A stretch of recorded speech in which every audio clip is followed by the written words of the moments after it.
Welcome to Talking Wildfire Indonesia. Today we're here in Kalimantan, Borneo. Borneo is in an interesting time for as far as fires. Borneo is transitioning from a fire-resistant ecosystem into a fire-dependent ecosystem. Join me as we travel around Kalimantan, talking to the people who live here about the situation.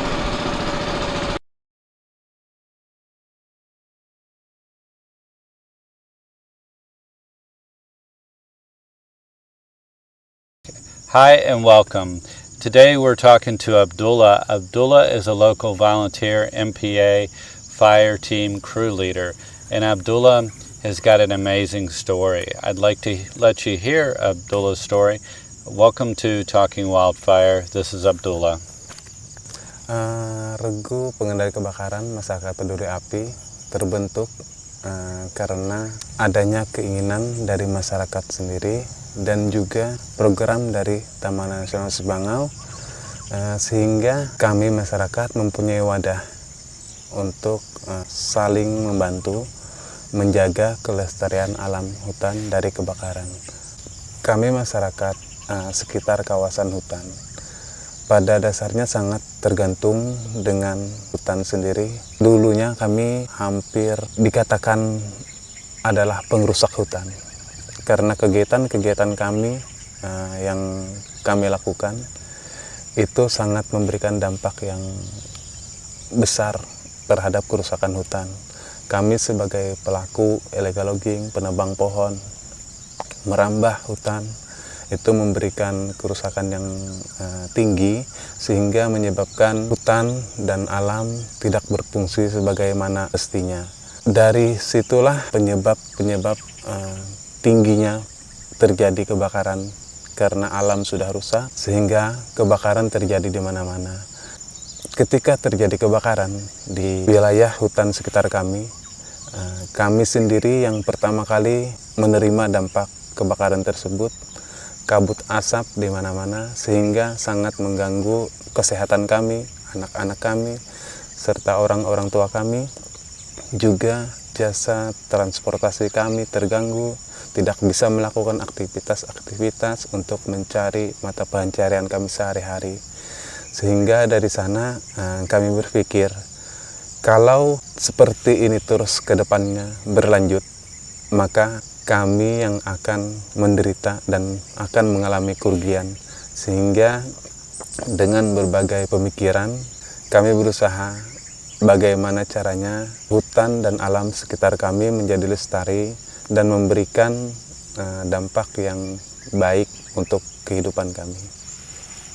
Dari situlah kami berpikir bagaimana mengelola alam, dan kami mulai berhenti untuk melakukan kegiatan tersebut, sehingga kami sekarang berupaya dengan pemangku kawasan Taman Nasional Sebangau untuk menjaga terus kelangsungan dan kelestarian alam sekitar kami.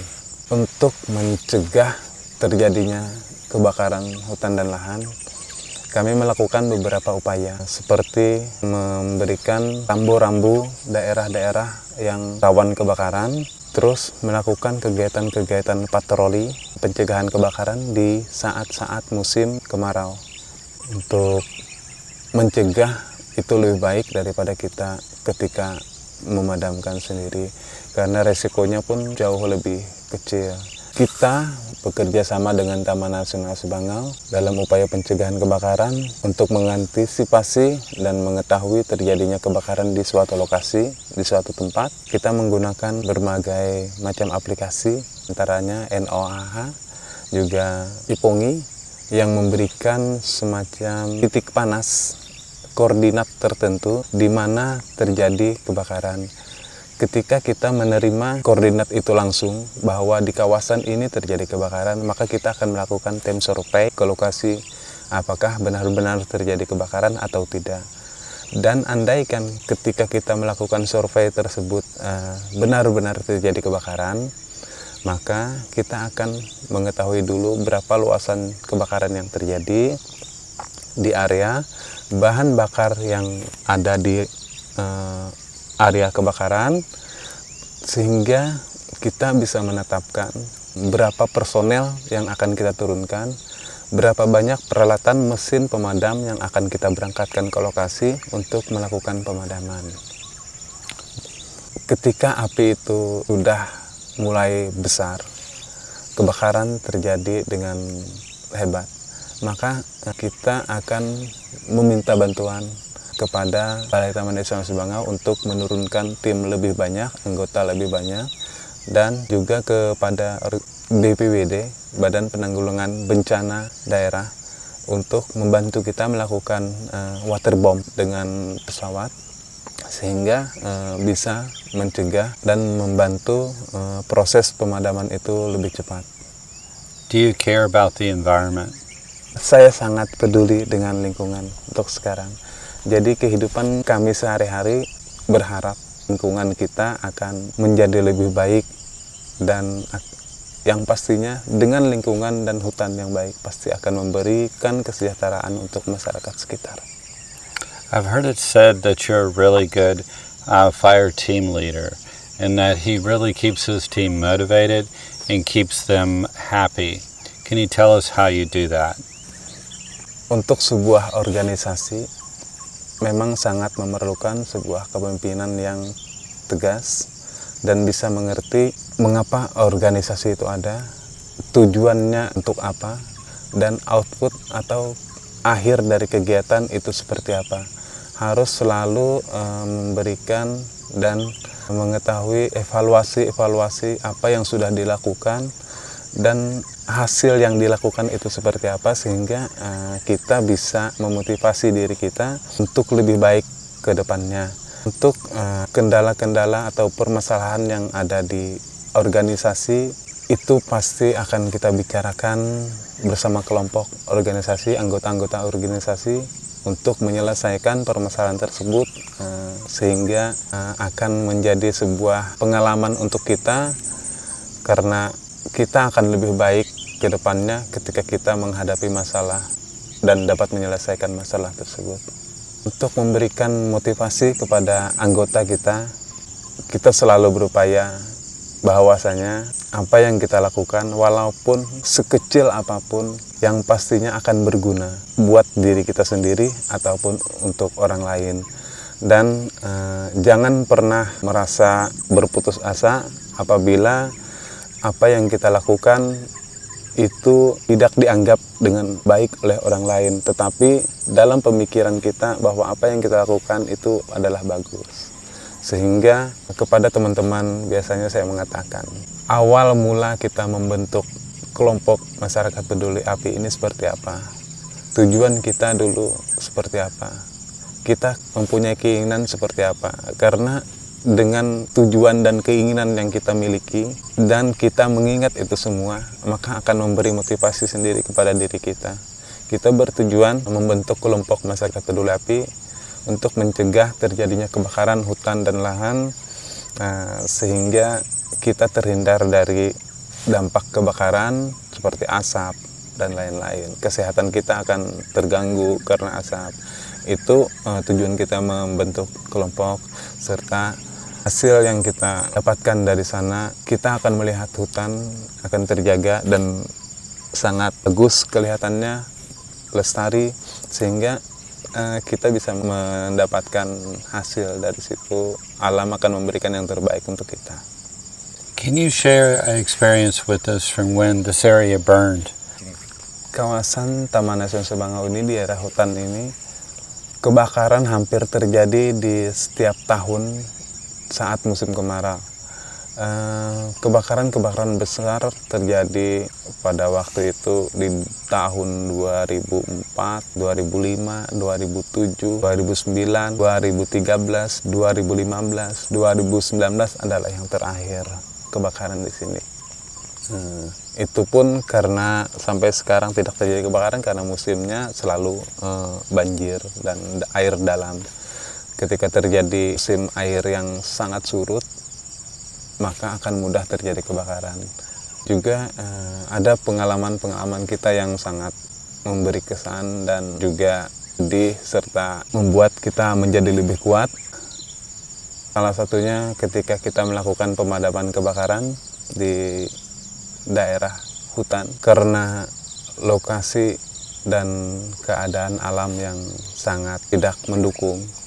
Banyak pohon-pohon yang roboh serta keadaan topografi, keadaan tanah yang tidak datar sehingga sering kita terjatuh dan lain-lain. Akan tetapi sampai sekarang kita tidak pernah mengalami hal-hal yang menyebabkan kerugian dan menderita luka-luka. Itu tidak pernah terjadi karena selalu kita jaga untuk bagaimana caranya.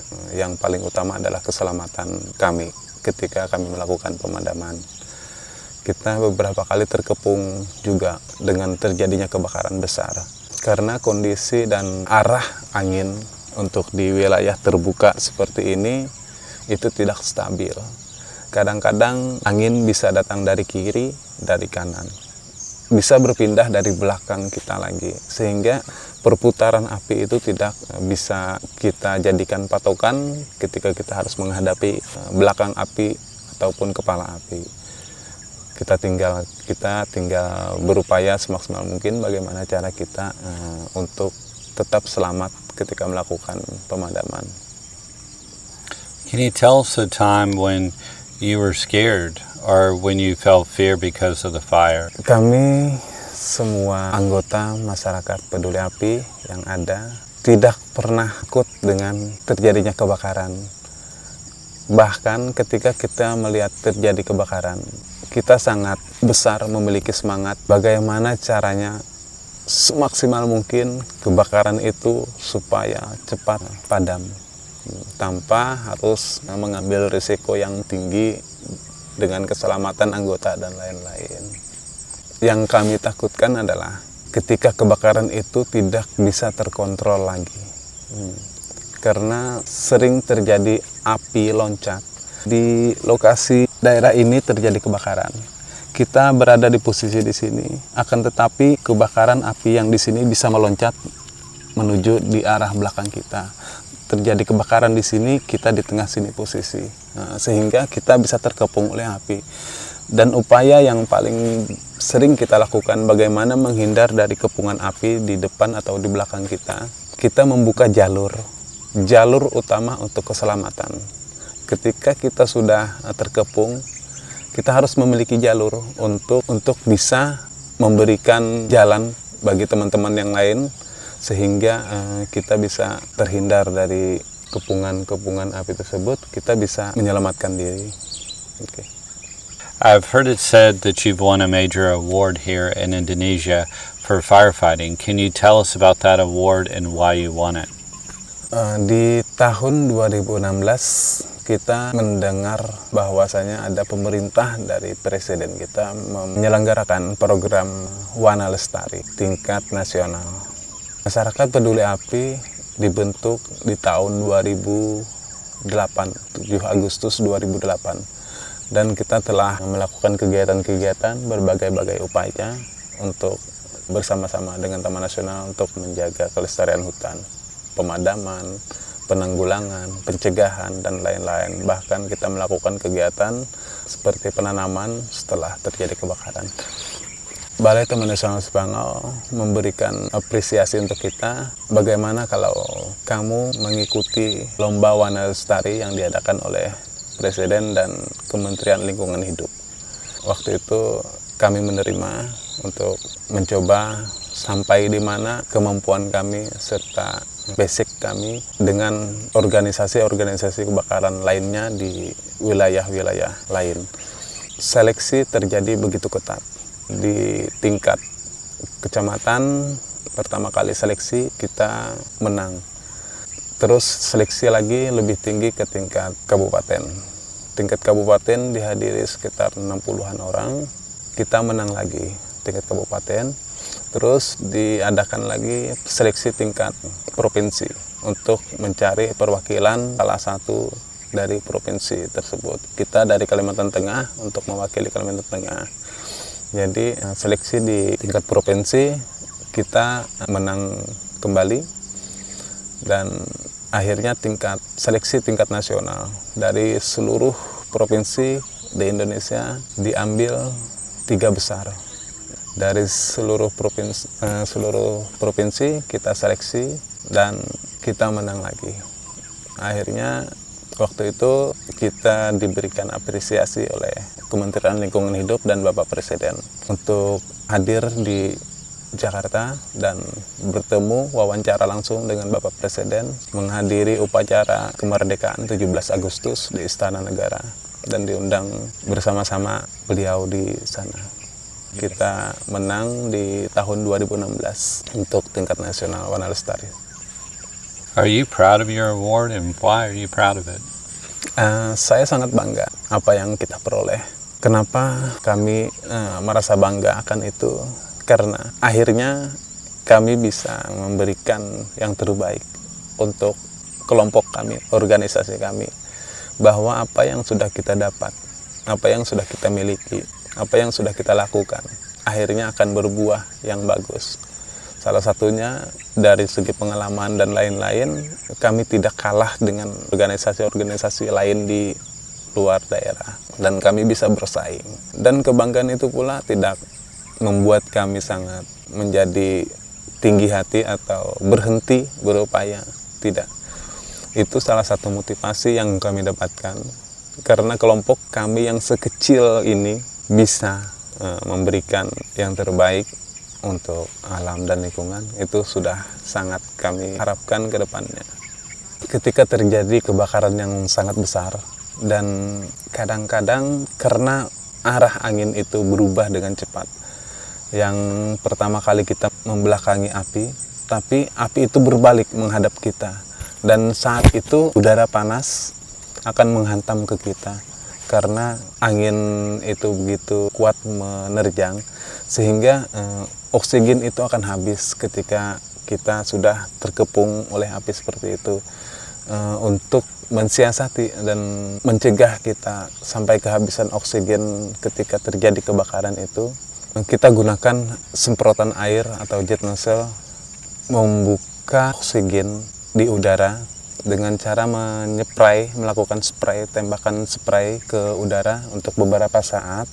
Setelah itu kita serendah-rendahnya ke permukaan tanah karena udara akan selalu ada keluar dari tanah. Jadi kita serendah-rendahnya menempatkan muka kita di tanah dan kita akan mendapatkan kembali oksigen tersebut untuk kita bernapas. Karena itu sudah beberapa kali terjadi dan kita mengalami sendiri. Itu adalah salah satu trik yang kami miliki ketika terjadi kebakaran dan kita akan kehabisan oksigen ketika menghadapi api seperti itu. I've heard that sometimes here, and I know from my own experience, that when you work in a swamp area or a peat area, that you can be walking and your feet can go down into the fire and you can get burned. Can you tell us about the experiences here? Kebakaran di wilayah yang lahannya adalah gambut memang sangat memberikan bahaya yang tinggi. Bisa saja kita salah melangkah sehingga yang kita kira api tidak ada di atas permukaan tanah, akan tetapi api masih menyala di posisi bawah dan bisa membuat kita terjatuh atau salah menginjakkan kaki di gambut tersebut.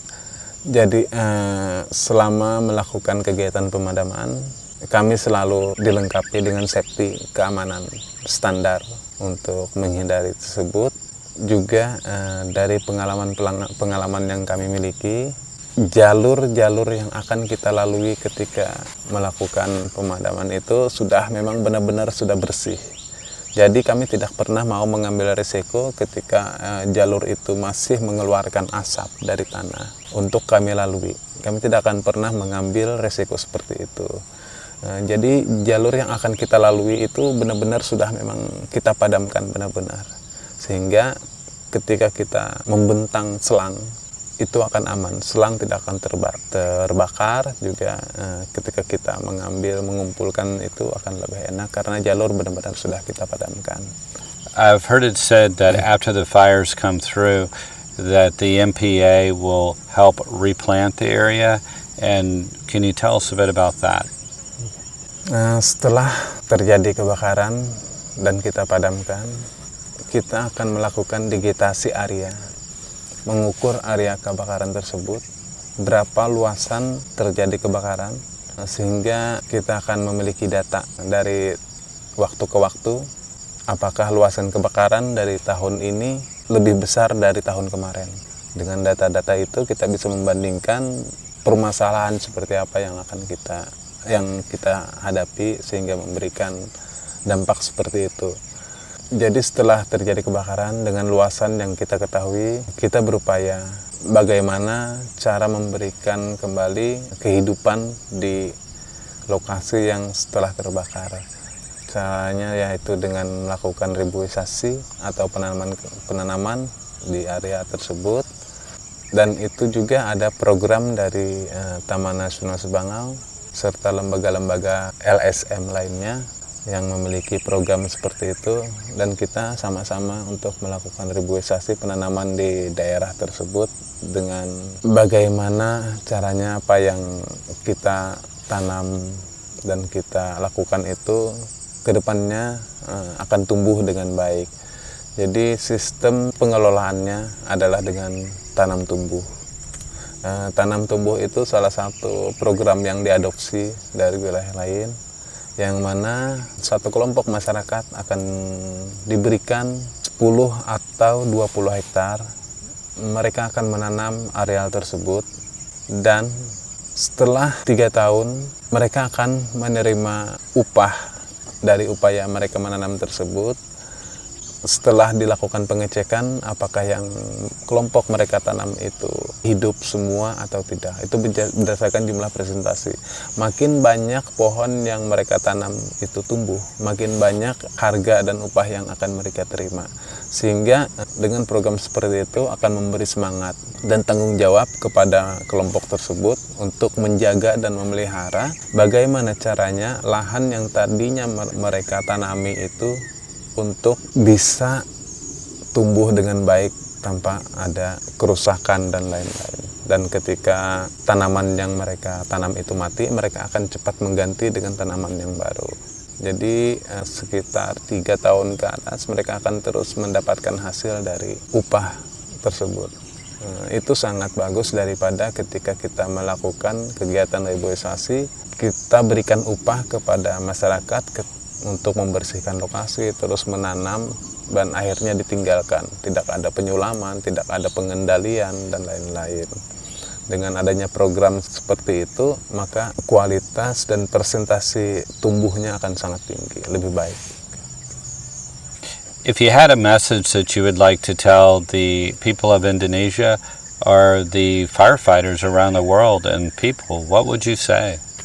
Saya ingin mengatakan bahwasanya kehidupan kita tidak akan lepas dari alam dan hutan sekitar kita.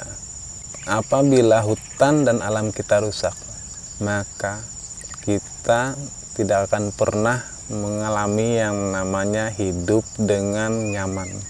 Jadi bagaimana caranya? Saya berharap untuk teman-teman atau sahabat-sahabat yang lain di daerah yang hampir sama dengan tempat kami, bagaimana saling berupaya untuk menjaga kelestarian alam, karena pasti alam akan memberikan yang terbaik untuk kita ketika kita tidak merusaknya. Terima kasih, thank you very much. Okay, welcome, thank you. We're doing this for all of you. If you like what we're doing, please give us a thumbs up, hit the subscribe button, and leave a comment below. See you next time.